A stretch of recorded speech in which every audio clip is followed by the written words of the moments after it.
இந்த நாட்டில் தேர்தல் எல்லாம் நிக்க கூடாதியா? 3 தேர்தலில் நின்றுருக்கேன். நான் செஞ்ச பாவம்லாம் அதிலே தின்னுட்டேன். ஏன்னா எவனை கும்பிட்டேன்னு தெரியாது, எதுக்கு கும்பிட்டேன்னு தெரியாது. என்ன ராஜேந்திரன் தப்பிச்சுட்டு இல்லாமா? நீ கொடுத்து வச்சவன். ஏன் எவனையெல்லாம் கும்பிட்டேங்கிறிய? இந்த தேர்தல் நேரத்தில் ஒரு பெரிய சங்கடம் ஐயா. ஒரு முழு முட்டாப்பை தான் நமக்கு வழிகாட்டுவான். நம்ம திருக்குறள் படிச்சதுக்கு அங்க கும்பிடுமா, இங்க கும்பிடுனா கோபப்படுவான். ஏன் தேர்தல் நின்று அவன் கேட்கான், அவன் நம்மளை நிறுத்தின மாதிரி. ஒரு தெருல 20 அம்மன் கோயில் இருக்கியா, தெரு மணி அடிப்பான். நல்ல சகுனம் தான் இவன். நம்ம துட்ட கொடுத்தா மணி அடிக்க சொல்லியிருக்கான். எல்லா அந்த பூசாரி என்ன பண்ணுதான், ஒரு கொட்டாய் கொடுத்தான். உன்னை இவன் சொன்னா அம்பாள் வந்துட்டான்னு. நான் சொன்னேன், நுரையீரலுக்கு காத்து போலேன்னா தான் கொட்டாய் வரும். ஓ மூடியா, அதான உண்மை. நுரையீரலுக்கு காத்து போலேன்னா என்ன மணி கண்டேன். சரி, நம்ம அம்மனெல்லாம் கும்பிட்டாச்சு.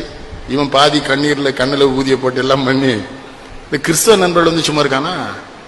பிஷப்பை பார்த்தீங்களான்னா பார்க்கல. எதுக்குன்னு அவர்கிட்ட 10,000 ஓட்டு இருக்குன்னா.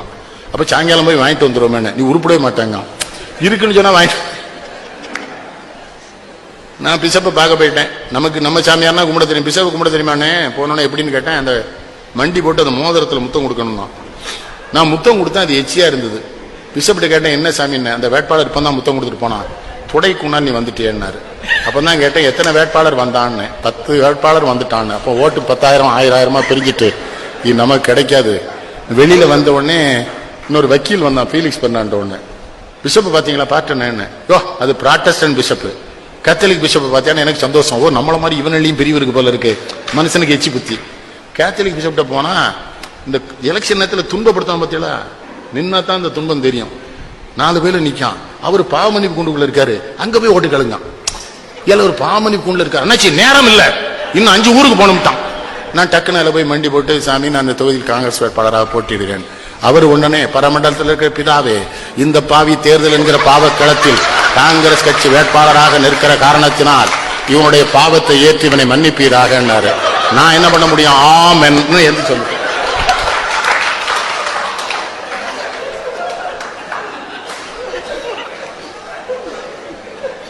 அதோட உடல் ஐயா, இன்னொரு கட்டடத்துக்குள்ள கூட்டு போனா ஒரு சின்ன லைட் எரியுது.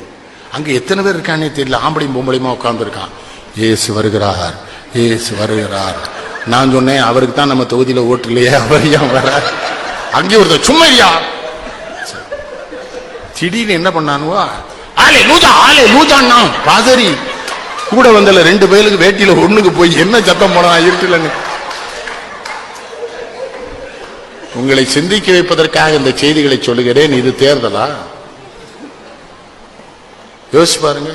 முஸ்லிம் நண்பர்கள் சும்மா இருந்தானா பள்ளிவாசல கொண்டு வச்சு அவனாவே எனக்கு ஒரு குல்லா போட்டு ஒரு 5 கிலோ பூந்தியை வாங்கி அவன் பாட்டுக்கு ஓதுறான். நம்ம பையா சொல்றான், தொக்க ஓதுறானா ஜெயிக்க ஓதுறானே தெரியல. அண்ணே சரி விடு. அவனும் பாருங்க, உருது பேசுற முஸ்லீமுக்கு ஒரு பள்ளிவாசல், தமிழ் பேசுற முஸ்லீமுக்கு அங்கேயும் பேதம். மனிதன் மாறிவிட்டான், மதத்தில் ஏறிவிட்டான். கண்ணதா. இன்பமும் துன்பமும் இயற்கையின் நியதியினர். ஏற்றத்தாழ்வுகள் மனிதனின் ஜாதி. பாரில் இறைவன் படைத்ததையெல்லாம் பாவி மனிதன் கெடுத்து விட்டானேனார். மதத்தில் அதானது. தேர்தலுக்கும் மதத்துக்கு என்னையா சம்பந்தம்? இருட்டுக்குள்ள ஒரு கிராமத்தில் போயிட்டு இருக்கேன், கும்பிடுங்கிறான். கும்பிட்டுட்டு பாக்குறேன், எரும மாடு போகுது.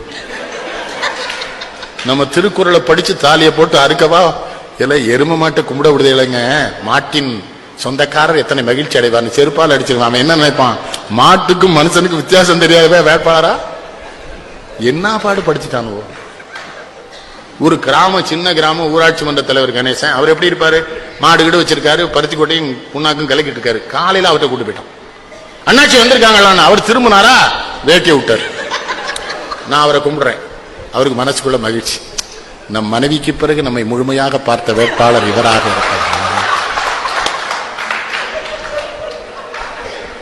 என்னுடைய வாக்கை இவருக்கே அளிப்பதென்று. நல்லவேளை உங்களுக்கு சீட்டு கிடைக்கல, இந்த பக்கம் போயிடாதீங்க. அது இந்த பேரூராட்சி மன்றம் ரொம்ப கேவலமா இருக்கலாம் ராஜேந்திர. சின்னம் பூரா தப்பு தப்பா கொடுத்துருதான். அன்பின் சின்னம் ரம்பம், அறிவின் சின்னம் ரம்பம். ரம்பமும் அன்பும் என்னடா சம்பந்தம்?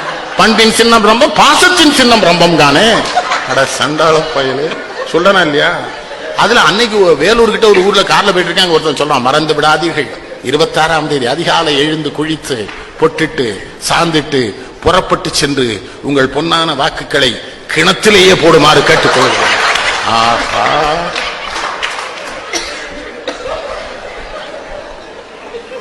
உலகத்திற்கு ஞானம் தந்த நாடு இந்தியா என்று பெருமை பேசுகிறோம்.